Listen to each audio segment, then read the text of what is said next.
Baby learning channel کے معزز ناظرین السلام علیکم دوستو، اگر آپ ہمارے چینل پر نئے ہیں تو ہمارے چینل کو ضرور سبسکرائب کریں، اور اگر آپ کو ہماری ویڈیوز اچھی لگتی ہیں تو انہیں لائک اور شیئر ضرور کریں۔ دوستو، آج کا ہمارا ٹاپک ہے علامات قیامت کا بیان، جس میں ہم امام مہدی کا ظاہر ہونا، دجال کا ظاہر ہونا، حضرت عیسیٰ علیہ السلام کا آسمان سے نزول فرمانا، یاجوج ماجوج کا خروج، اس کے بعد دھوئیں کا پیدا ہونا، مغرب سے آفتاب کا طلوع ہونا، دابۃ الارض کا نکلنا، قیامت کا بیان آپ سے ڈسکس کریں گے۔ دوستو، آج کا ہمارا ٹاپک ہے علامات قیامت کا بیان۔ دوستو، جس طرح دنیا میں ہر پیدا ہونے والی چیز ایک میعاد پر فنا ہوتی ہے اور مٹتی رہتی ہے، یوں ہی ساری کائنات کی بھی ایک عمر و میعاد اللہ تعالیٰ کے علم میں مقرر ہے۔ اس کے پورا ہونے کے بعد ایک دن ایسا آئے گا کہ ساری کائنات، زمین و آسمان، دریا، پہاڑ، جمادات، نباتات، حیوانات سب فنا ہو جائیں گے۔ اسی کا نام قیامت ہے۔ مگر جس طرح عموماً آدمی کے مرنے سے پہلے بیماری کی شدت، موت کے، اسی طرح قیامت یعنی دنیا کے فنا ہونے سے پہلے چند نشانیاں ظاہر ہوں گی، جنہیں علامات قیامت کہا جاتا ہے۔ ان علامات یا آثار قیامت میں سے چند یہ ہیں۔ نمبر 1 پر ہے 3 خسف ہوں گے، یعنی آدمی زمین میں دھنس جائیں گے، ایک مشرق میں، دوسرا مغرب میں اور تیسرا جزیرہ عرب میں۔ دوسرے نمبر پر ہے علماء حقانی اٹھا لیے جائیں گے، ان کی جگہ لوگ جاہلوں کو اپنا امام و پیشہ بنائیں گے۔ اسی طرح نمبر 3 پر ہے شراب خوری، حرام کاری، بے حیائی اور زنا کاری کی زیادتی ہوگی۔ نمبر 4 پر ہے مرد کم ہوں گے اور عورتیں زیادہ، یہاں تک کہ ایک مرد کی سرپرستی میں 50 عورتیں ہوں گی۔ نمبر 5 ہے علاوہ اس بڑے دجال کے 30 دجال اور ہوں گے، وہ سب نبوت کا دعویٰ کریں گے، حالانکہ نبوت ختم ہو چکی، ان میں سے بعض گزر چکے اور جو باقی ہیں وہ ضرور ہوں گے۔ نمبر 6 پر ہے مال کی کثرت ہوگی، زمین اپنے دفینے اور خزانے اگل دے گی۔ نمبر 7 دین پر قائم رہنا اتنا مشکل ہوگا جیسے مٹھی میں انگارہ۔ نمبر 8 وقت میں برکت نہ ہوگی، یعنی بہت جلد وقت گزرے گا۔ نمبر 9 زکوٰۃ دینا لوگوں پر گرا ہوگا، اسے ایک قسم کا تاوان سمجھیں گے۔ نمبر 10 عورتیں مردانہ وضع اختیار کریں گی اور مرد زنانی وضع پسند کریں گے۔ نمبر 11 گانے بجانے کی کثرت ہوگی، حیا و شرم جاتی رہے گی۔ نمبر 12 بوقت ملاقات سلام کی بجائے لوگ گالی گلوچ سے گفتگو شروع کریں گے۔ نمبر 13 لوگ علم دین پڑھیں گے، مگر دین کی خاطر نہیں، دنیا کمانے اور جمع کرنے کے لیے پڑھیں گے۔ نمبر 14 مسجد کے اندر شور و گل بہت ہوگا، لوگ بے درک وہاں دنیا کی باتیں کریں گے۔ نمبر 15 نماز کی شرائط و ارکان کا لحاظ کیے بغیر لوگ نماز پڑھیں گے، یہاں تک 50 میں سے ایک نماز بھی قبول نہیں ہوگی۔ نمبر 16 اگلے لوگوں پر لوگ لعنت کریں گے، ان کو برا کہیں گے۔ نمبر 17 ذلیل آدمی جنہیں تن کا کپڑا، پاؤں کی جوتیاں نصیب نہ تھیں، بڑے بڑے محلوں، عالی شان کوٹھیوں میں فخر کریں گے۔ دوستو، یہ وہ علامات ہیں جو کچھ وقوع میں آ چکی ہیں اور جو باقی ہیں وہ حضرت امام مہدی رضی اللہ عنہ کے ظہور تک وقوع میں آتی رہیں گی۔ انہیں علامات صغریٰ کہا جاتا ہے۔ دوسری قسم کی علامات وہ ہیں جو ظہور امام مہدی رضی اللہ تعالیٰ عنہ کے بعد نفخہ صور یعنی صور پھونکے جانے تک ظاہر ہوں گے۔ یہ علامات یکے بعد دیگر پے در پہ ظاہر ہوں گے، جیسے سلک مروارید سے موتی گرتے ہیں، ان کے ختم ہوتے ہی قیامت برپا ہوگی۔ انہیں علامات کبریٰ کہتے ہیں، جو یہ ہیں: امام مہدی کا ظاہر ہونا۔ حضرت امام مہدی رضی اللہ تعالیٰ عنہ اثنا عشریہ 12 اماموں میں آخری امام اور خلیفۃ اللہ ہیں۔ آپ کا اسم گرامی محمد، والد کا نام عبداللہ اور ماں کا نام آمنہ ہوگا۔ وہ نسباً سید حسنی حضرت فاطمہ زہرا رضی اللہ تعالیٰ عنہ کی اولاد سے ہوں گے۔ 40 سال کی عمر میں آپ کا ظہور ہوگا۔ آپ کی خلافت تقریباً 8 سال کی ہوگی۔ اس کے بعد آپ کا وصال ہوگا اور حضرت عیسیٰ علیہ السلام آپ کی نماز جنازہ پڑھائیں گے۔ آپ کے ظہور کا جمالی بیان یہ ہے کہ جب قیامت کی علامات صغریٰ واقع ہو چکیں گی، نصارہ کا غلبہ ہوگا اور دنیا میں سب جگہ حرمین شریفین مکہ معظمہ و مدینہ منورہ کے علاوہ کفر کا تسلط ہوگا۔ اس وقت تمام ابدال بلکہ تمام اولیاء کرام سب جگہ سے سمٹ کر حرمین شریفین کو ہجرت کر جائیں گے کہ صرف وہی اسلام رہے گا اور ساری دنیا کفرستان ہو جائے گی۔ رمضان شریف کا مہینہ ہوگا۔ ابدال طواف کعبہ میں مصروف ہوں گے۔ حضرت امام مہدی رضی اللہ تعالیٰ عنہ بھی وہاں موجود ہوں گے۔ اولیاء انہیں پہچان کر درخواست بیعت کریں گے، وہ انکار فرمائیں گے۔ دفتن غیب سے ایک آواز آئے گی، یہ اللہ کا خلیفہ مہدی ہے، اس کی بات سنو اور اس کا حکم مانو۔ اب تمام لوگ آپ کے دست مبارک پر بیعت کریں گے اور آپ وہاں سے سب کو ہمراہ لے کر ملک شام کو تشریف لے جائیں گے۔ افواج اسلام کی خبر سن کر نصارہ بھی لشکر جرار لے کر شام میں جمع ہو جائیں گے۔ دونوں میں جنگ عظیم ہوگی اور چوتھے روز مسلمانوں کو نصارہ پر فتح حاصل ہوگی۔ قسطنطنیہ بھی فتح ہوگا کہ نگاہ شیطان پکارے گا کہ تمہارے گھروں میں دجال آ گیا۔ مسلمان پلٹیں گے۔ پھر جب لشکر اسلام قسطنطنیہ سے روانہ ہوگا اور شام میں آئے گا تو اس جنگ عظیم سے 7ویں سال دجال ظاہر ہوگا۔ اب ہم بات کریں گے دجال کا ظاہر ہونا۔ دجال قوم یہود کا ایک مرد ہے جو اس وقت بحکم الہی قید ہے۔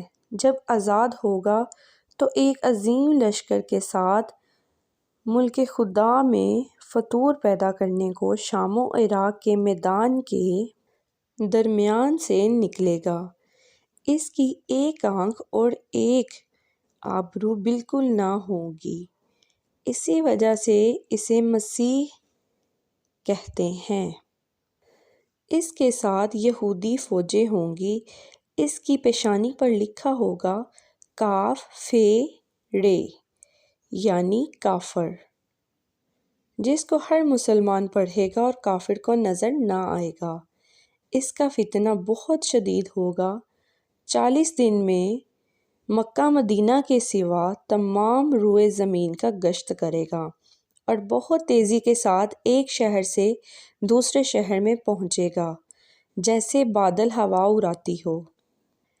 ایک باغ اور ایک آگ اس کے ہمراہ ہوں گے، جن کا نام جنت و دوزخ رکھے گا، مگر وہ دیکھنے میں جو جنت معلوم ہوگی وہ حقیقتاً آگ ہوگی، اور جو جہنم دکھائی دے گا وہ آرام کی جگہ ہوگی۔ خدائی کا دعویٰ کرے گا، جو اس پر ایمان لائے گا اسے اپنی جنت میں ڈالے گا، اور جو انکار کرے گا اسے اپنی جہنم میں جھونک دے گا۔ بادلوں کو حکم دے گا، وہ برسنے لگیں گے، زمین کو حکم دے گا تو کھیتی جم اٹھے گی۔ ویرانے میں جائے گا تو وہاں کے دفینے شہد کی مکھیوں کی طرح اس کے پیچھے ہولیں گے۔ غرض اس قسم کے بہت سے شعبدے دکھائے گا، اور حقیقت میں یہ سب جادو کے کرشمے ہوں گے۔ اسی لیے اس کے ہاتھوں یہ منظر دیکھ کر اس کے وہاں سے جاتے ہی لوگوں کے پاس کچھ نہ رہے گا۔ اس وقت مسلمانوں کی روٹی پانی کا کام ان کی تسبیح و تحلیل دے گی، یعنی وہ ذکر خدا میں مصروف و مشغول رہیں گے، اور اس سے بھوک و پیاس رفع ہوگی۔ جب وہ ساری دنیا میں پھر پھڑا کر ملک شام کو جائے گا تو اس وقت حضرت عیسیٰ علیہ السلام نزول فرمائیں گے۔ اب ہم آپ کو حضرت عیسیٰ علیہ السلام کا آسمان سے نزول فرمانا اس متعلق آگاہ کریں گے۔ جب دجال کا فتنہ انتہا کو پہنچ چکے گا تو وہ ملعون ملک شام میں پہنچ کر مسلمانوں کا محاصرہ کرے گا کہ نگاہے اسی حالت میں قلعہ بند مسلمانوں کو غیب سے آواز آئے گی، گھبراؤ نہیں، فریاد رس آ پہنچا۔ اس وقت حضرت عیسیٰ علیہ السلام آسمان سے دو فرشتوں کے پروں پر ہاتھ رکھے زرد رنگ کا جوڑا زیب تن فرمائے ہوئے نہایت نورانی شکل میں دمشق کی جامع مسجد کے شرقی مینار پر دین محمد رسول اللہ صلی اللہ علیہ وسلم کے حاکم اور امام عادل و مجدد ملت ہو کر نزول فرمائیں گے۔ صبح کا وقت ہوگا، نماز فجر کے لیے اقامت ہو چکی ہوگی۔ حضرت امام مہدی رضی اللہ تعالی عنہ جو اس جماعت میں موجود ہوں گے، امامت کا حکم دیں گے۔ حضرت امام مہدی رضی اللہ تعالی عنہ نماز پڑھائیں گے۔ بعد فراغت حضرت عیسیٰ علیہ السلام شہر کا دروازہ کھلوائیں گے۔ اس طرف دجال ہوگا جس کے ساتھ 70,000 یہودی ہتھیار بند ہوں گے۔ لشکر اسلام اس لشکر دجال پر حملہ کرے گا۔ گھمسان کا معرکہ ہوگا۔ جب دجال کی نظر حضرت عیسیٰ علیہ السلام پر پڑے گی تو وہ لعین آپ کی سانس سے پگھلنا شروع ہوگا جیسے پانی میں نمک گھلتا ہے۔ وہ بھاگے گا، یہ تعاقب فرمائیں گے اور بیت المقدس کے قریب موضع لد کے دروازے پر جا لگیں گے اور اس کی پشت پر نیزہ ماریں گے۔ وہ دراصل جہنم ہوگا۔ آپ مسلمانوں کو اس کا خون اپنے نیزے پر دکھائیں گے۔ دجال کا فتنہ فروغ ہونے کے بعد حضرت عیسیٰ علیہ السلام اصلاحاتاً مشغول ہوں گے، کافروں سے جہاد کریں گے اور جزیہ کو موقوف کر دیں گے، یعنی کافر سوائے اسلام کے کچھ قبول نہ کر سکے گا۔ صلیب توڑیں گے، خنزیر کو نیست و نابود کریں گے۔ تمام اہل کتاب جو قتل سے بچیں گے سب ان پر ایمان لے آئیں گے۔ تمام جہان میں دین ایک دین اسلام ہوگا اور مذہب ایک مذہب اہل سنت ہوگا۔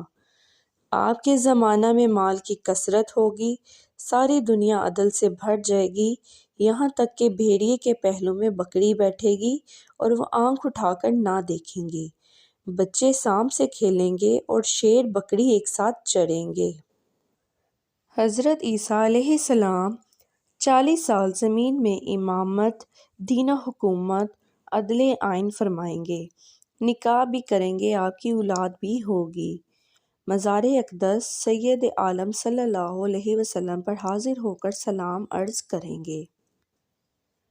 قبر انور سے جواب آئے گا، ان سب وقوع کے بعد جن کا ذکر گزرا آپ وفات پائیں گے۔ مسلمان ان کی تجہیز و تکفین کریں گے، نماز پڑھائیں گے اور حضور اکرم صلی اللہ علیہ وسلم کے روضہ انور میں آپ کے پہلو میں دفن کیے جائیں گے۔ دوستو، اس کے بعد ذکر آتا ہے یجوج ماجوج کا خروج۔ دجال لعین کے قتل کے بعد حضرت عیسیٰ علیہ السلام کو حکم ہوگا کہ مسلمانوں کو کوہ طور پر لے جاؤ، اس لیے کہ کچھ ایسے لوگ ظاہر کیے جائیں گے جن سے لڑنے کی کسی میں طاقت نہیں ہوگی۔ چنانچہ مسلمانوں کے کوہ طور پر جانے کے بعد یجوج ماجوج ظاہر ہوں گے۔ یہ اس قدر کثیر ہوں گے کہ پہلی جماعت بحیرہ طبریہ، جس کا طول 10 میل ہوگا، جب گزرے گی تو اس کا پانی پی کر اس طرح سکھا دے گی کہ دوسری جماعت جب آئے گی تو کہے گی یہاں کبھی پانی نہیں تھا۔ غرض یہ لوگ موڑ و ملک کی طرح ہر طرف پھیل کر فتنہ فساد کریں گے۔ جب اس سے فرصت پائیں گے تو کہیں گے کہ زمین والوں کو قتل کر لیا، آؤ اب آسمان والوں کو قتل کرتے ہیں۔ یہ کہہ کر اپنے تیر آسمان کی طرف پھینکیں گے، خدا تعالیٰ کی قدرت کہ ان کے تیر اوپر سے خون علیحدہ گریں گے۔ یہ اپنی انہی حرکتوں میں مشغول ہوں گے اور وہاں پہاڑ پر حضرت عیسیٰ علیہ السلام اپنے ساتھیوں کے محصور اور قلعہ طور پر قلعہ بند ہوں گے۔ اس وقت حضرت عیسیٰ علیہ السلام اپنے ہمراہیوں کے دعا فرمائیں گے، دعا قبول ہوگی اور اللہ تعالیٰ ان کی گردنوں میں ایک قسم کا کیڑا پیدا کرے گا کہ ایک رات میں سب ہلاک ہو جائیں گے۔ ان کی ہلاکت کے بعد حضرت عیسیٰ علیہ السلام اور آپ کے صحابہ پہاڑ پر سے اتریں گے اور دیکھیں گے کہ تمام زمین ان کی لاشوں اور بدبو سے بھری پڑی ہے۔ آپ ماں اپنے ہمراہیوں کے ایک بار پھر دعا کریں گے، اللہ تعالیٰ ایک سخت آندھی اور ایک قسم کا پرندہ بھیجیں گے کہ وہ ان لاشوں کو جہاں اللہ تعالیٰ چاہے گا پھینک آئیں گے اور ان کے تیر و کمان و ترکش مسلمان 7 برس تک جلائیں گے۔ پھر اس کے بعد بارش ہوگی جس سے زمین ہموار ہو جائے گی۔ اب زمین کو حکم ہوگا کہ اپنے پھلوں کو اگاؤ اور آسمان کو حکم ہوگا کہ اپنی برکتیں انڈیل دے۔ پھر تو یہ عالم ہوگا کہ ایک انار سے ایک جماعت کا پیٹ بھرا جائے گا اور وہ اتنے بڑے بڑے ہوں گے کہ اس کے چھلکے کے سائے میں ایک جماعت آ جائے گی۔ اور دودھ میں یہ برکت ہوگی کہ ایک اونٹنی کا دودھ آدمیوں کے گروہوں کو کافی ہوگا، ایک گائے کا دودھ قبیلے بھر کو اور ایک بکری کا دودھ خاندان بھر کو کفایت کرے گا۔ اس کے بعد بات کرتے ہیں دھوئیں کا پیدا ہونا۔ حضرت عیسیٰ علیہ السلام کی وفات شریف کے بعد آہستہ آہستہ کفر و جہل کی رسوم شائع ہوگی۔ اسی اثنا میں ایک مکان مغرب میں اور ایک مشرق میں جہاں منکر تقدیر رہتے ہوں گے، زمین میں دھنس جائیں گے۔ اس کے بعد آسمان سے دھواں نمودار ہوگا جس سے آسمان سے زمین تک اندھیرا چھا جائے گا اور متواتر 40 روز تک رہے گا۔ اس سے مسلمان زکام میں مبتلا ہو جائیں گے، کافروں اور منافقوں پر بے ہوشی طاری رہے گی، بعض 1 دن، بعض 2 دن اور بعض 3 دن کے بعد بے ہوش میں آئیں گے۔ پھر مغرب سے آفتاب طلوع ہوگا۔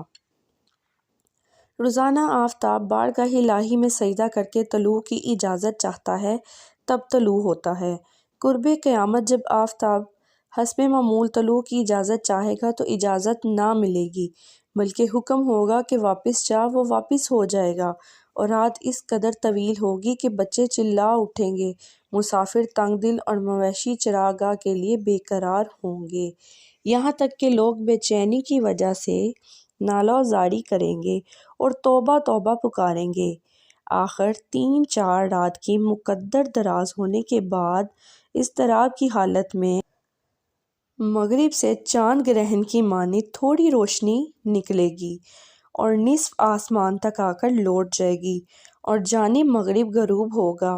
اس کے بعد بدستور سابق مشرق سے طلوع کیا کرے گا۔ اس نشانی کے ظاہر ہوتے ہی توبہ کا دروازہ بند ہو جائے گا، کافر اپنے کفر سے، گناہ گار اپنے گناہوں سے توبہ کرے گا تو توبہ ہرگز قبول نہ ہوگی، اور اس وقت کسی کافر کو اسلام لانا ممتنع نہ ہوگا۔ دعوت الارض کا نکلنا۔ آفتاب کے مغرب سے طلوع ہونے کے بعد دوسرے روز لوگ اسی چرچے میں مصروف ہوں گے کہ کوہ صفا زلزلہ سے پھٹ جائے گا اور دعوت الارض نکلے گا۔ یہ عجیب شکل کا ایک جانور ہوگا جس کے ہاتھ میں موسیٰ علیہ السلام کا عصا اور سلیمان علیہ السلام کی انگشتری ہوگی۔ عصا سے ہر مسلمان کی پیشانی پر ایک نورانی نشان بنائے گا اور انگشتری سے ہر کافر کی پیشانی پر ایک سیاہ دھبا بنائے گا۔ اس وقت تمام مسلم کافر اعلانیہ ظاہر ہوں گے۔ مسلمان کا چہرہ نورانی ہوگا اور کافر کا چہرہ سیاہ بے رونق۔ یہ علامات کبھی نہیں بدلے گی۔ جو کافر ہے ہرگز ایمان نہ لائے گا اور جو مسلمان ہے ہمیشہ ایمان پر ثابت قدم رہے گا۔ یہ جانور کوہ صفا سے برآمد ہوگا کہ تمام شہروں میں بہت جلد پھرے گا اور ایسی تیزی سے دورہ کرے گا کہ کوئی بھاگنے والا اس سے نہ بچ سکے گا۔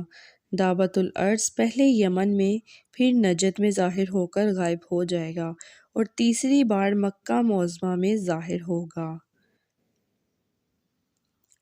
حضرت عیسیٰ علیہ السلام کی وفات کے بعد ایک زمانے کے بعد جب قیامت کو صرف 40 سال رہ جائیں گے تو ایک خوشبودار ہوا چلے گی جو لوگوں کی بلگوں کے نیچے سے گزرے گی، جس کا اثر یہ ہوگا کہ مسلمانوں کی وفات ہو جائے گی اور دنیا میں کافر ہی کافر رہ جائیں گے۔ اس کے بعد پھر 40 برس کا زمانہ ایسا گزرے گا کہ اس میں کسی کی اولاد نہ ہوگی، یعنی 40 برس سے کم عمر کا کوئی نہ رہے گا۔ دنیا میں کافر ہی کافر ہوں گے، اللہ کہنے والا کوئی نہ ہوگا اور لوگ اپنے اپنے کاموں میں مصروف ہوں گے کہ حضرت اسرافیل علیہ السلام کو سور پھونکنے کا حکم ہوگا۔ شروع میں اس کی آواز بہت باریک ہوگی لیکن رفتہ رفتہ بلند ہوتی جائے گی۔ لوگ کان لگا کر اس آواز کو سنیں گے اور بے ہوش ہو کر گر پڑیں گے اور مر جائیں گے، اور جن پر موت طاری ہو چکی پھر اللہ تعالیٰ نے انہیں حیات عطا کی اور وہ قبروں میں زندہ ہیں، جیسے کہ انبیاء و شہداء، ان پر اس سے بے ہوشی کسی کیفیت طاری ہو جائے گی، اور جو عام لوگ قبروں میں مرے پڑے ہیں انہیں اس کا شعور بھی نہیں ہوگا۔ پھر تو زمین و آسمان میں ہلچل پڑ جائے گی، زمین اپنے بوجھ اور خزانے باہر نکال دے گی، پہاڑ ہل ہل کر ریزہ ریزہ ہو جائیں گے اور دھنی ہوئی روئیں یا اون کے گالوں کی طرح اڑنے لگیں گی۔ آسمان کے تمام ستارے ٹوٹ ٹوٹ کر گر پڑیں گے اور ایک دوسرے سے ٹکرا ٹکرا کر ریزہ ریزہ ہو کر فنا ہو جائیں گے۔ غرض آسمان و زمین اور پہاڑ جیسی عظیم الشان چیزیں، یہاں تک کہ سور اور اسرافیل اور تمام ملائکہ فنا ہو جائیں گے۔ اس وقت سوا اس واحد حقیقی کے کوئی نہ ہوگا۔ وہ فرمائے گا، لِمَنِ الْمُلْكُ الْيَوْمَ، آج کس کی بادشاہت ہے؟ کہاں ہیں جبارین، کہاں ہیں متکبرین؟ مگر کون ہے جو جواب دے گا؟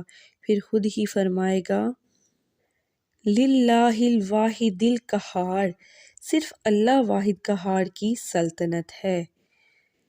دوستو، اگر آپ کو قیامت ہماری یہ بے ویڈیو شک اچھی قائم لگی ہو ہوگی، تو اس کا اسے انکار لائک اور کرنے شیئر والا ضرور کافر کیجیے ہے۔ گا۔ جو شخص اللہ قیامت حافظ۔ کو تو حق کہے گا مگر اس کے نئے معنی گھڑے